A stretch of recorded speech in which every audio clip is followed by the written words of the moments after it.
Devemos batizar crianças? Essa é uma das perguntas que mais divide cristãos hoje. Muitos protestantes com boa intenção dizem: só deve ser batizado quem primeiro crer. E citam a frase de Jesus em Marcos 16:16. Quem crer e for batizado será salvo. Mas será que Cristo quis estabelecer uma sequência obrigatória? Primeiro o ato intelectual de crer e só depois o sacramento do batismo?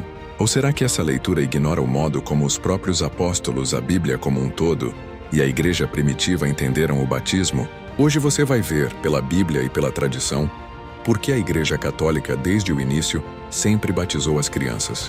E se você quer entender o fundamento apostólico e patrístico dessa prática, assista a este vídeo completo, porque ele é essencial para compreender a fé católica em sua raiz. Vamos analisar Marcos 16:16.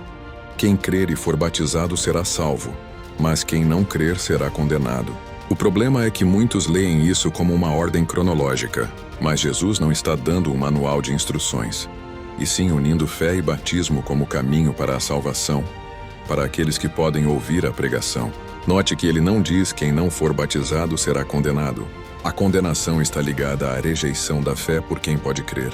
Isso proíbe o batismo de quem ainda não pode fazer esse ato como uma criança? A própria Bíblia responde que não. Nos Atos dos Apóstolos, vemos um padrão claro. Quando o chefe de uma família se convertia, toda a sua casa era batizada. Em Atos 16:15, Lídia é batizada com toda a sua casa. Em Atos 16:33, o carcereiro de Filipos é batizado ele e todos os seus familiares. Em 1 Coríntios 1:16, Paulo diz que batizou a casa de Estéfanas. A palavra grega usada é oikos, que significa toda a unidade doméstica, adultos, servos e sim, as crianças. Se o batismo exigisse o uso prévio da razão, os apóstolos teriam dito: batizamos o carcereiro e os adultos de sua casa que creram. Mas eles não fizeram essa distinção, porque o batismo não é uma medalha de mérito intelectual. É o dom gratuito da graça de Deus, o novo nascimento em Cristo. O mesmo Cristo que disse: deixai vir a mim as criancinhas, não as excluiria da porta de entrada da sua igreja. Essa prática nunca foi uma invenção medieval. Ela vem diretamente dos apóstolos, como testemunham os cristãos que viveram logo depois deles. Orígenes, um gigante intelectual do século III, escreveu: a igreja recebeu dos apóstolos a tradição de batizar também as crianças.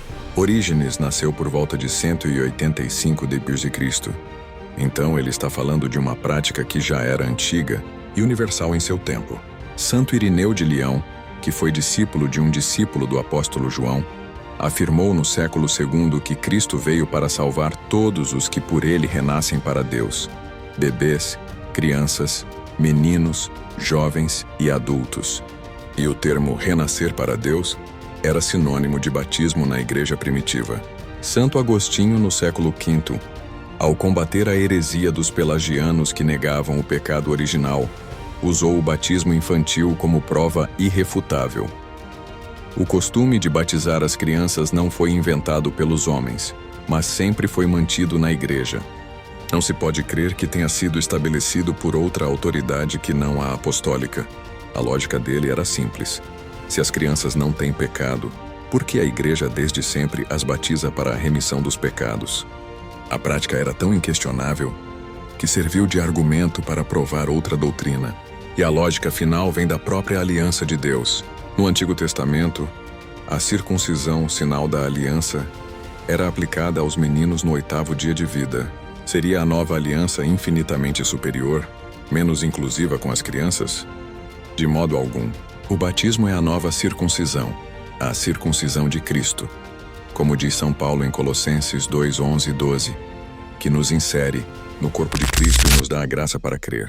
Aqui chegamos à essência do debate. O que o batismo opera na alma? Existem duas formas de entender a eficácia do sacramento. Primeiro, a visão católica clássica. A graça é intrínseca e santificante. O batismo comunica uma mudança real na condição do sujeito. O pecado original é lavado. A alma é configurada por uma participação na vida trinitária. Nasce-se de novo. Esta graça é ontológica. Transforma a condição do ser humano. Dá-lhe uma nova filiação. faz dele membro do corpo de Cristo. O batismo não é um simples símbolo jurídico, que apenas declara algo sem transformar a alma.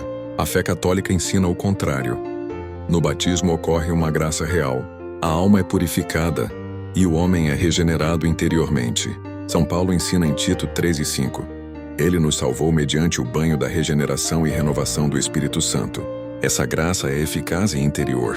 É por isso que a Igreja sempre batizou também as crianças, não porque elas compreendam, mas porque necessitam dessa regeneração, assim como o corpo precisa nascer para viver. A segunda visão, presente em algumas correntes protestantes, é extrínseca e jurídica. O batismo é um selo externo de uma fé que já existe.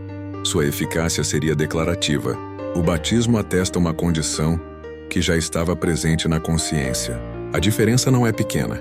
Se o sacramento for apenas uma declaração, nega-se que Deus atue diretamente sobre a alma no rito. A salvação passa a depender da experiência subjetiva. Isso tem consequências graves. Quem nunca pôde expressar essa fé, como as crianças ou os enfermos, ficaria excluído do dom imediato de Deus. Essa mudança de visão não surgiu do nada. Na Idade Média, a filosofia realista via os sacramentos como portadores de uma eficácia real. Contudo, com Guilherme de Ockham e o nominalismo, o cenário intelectual mudou. A ênfase passou para a vontade de Deus e a experiência subjetiva, tratando os sacramentos mais como sinais do que como causas de graça. Não é que Ockham inventou a reforma, mas o clima intelectual que o nominalismo criou facilitou, séculos depois, leituras teológicas que valorizavam a consciência individual acima da ação objetiva do sacramento. Na prática, se reduzimos o sacramento a um ato jurídico, perdemos a dimensão ontológica da graça e, consequentemente, a base para batizar quem não pode provar uma experiência subjetiva de fé, como as crianças. Negar o batismo infantil, no fundo, é desconfiar do poder da graça de Deus e da fé da Igreja. Desde os primeiros séculos, a Igreja sempre entendeu que é Deus quem age primeiro, e que o homem, mesmo pequeno e sem uso da razão, é capaz de receber essa ação que santifica. As crianças não têm fé pessoal, mas são sustentadas pela fé da Igreja, a mesma fé que um dia nos sustentou e ainda nos sustenta. Por isso, sim, devemos batizar as crianças, porque nelas, como em nós, a graça de Deus é mais forte que o tempo, a idade e o nosso limitado entendimento. Se você quer entender ainda mais sobre esse tema, assista aos outros vídeos completos no canal e compartilhe com alguém que ainda tem dúvidas sobre isso. Se inscreva, deixe o like e comente o que achou do vídeo. Viva o Cristo Rei!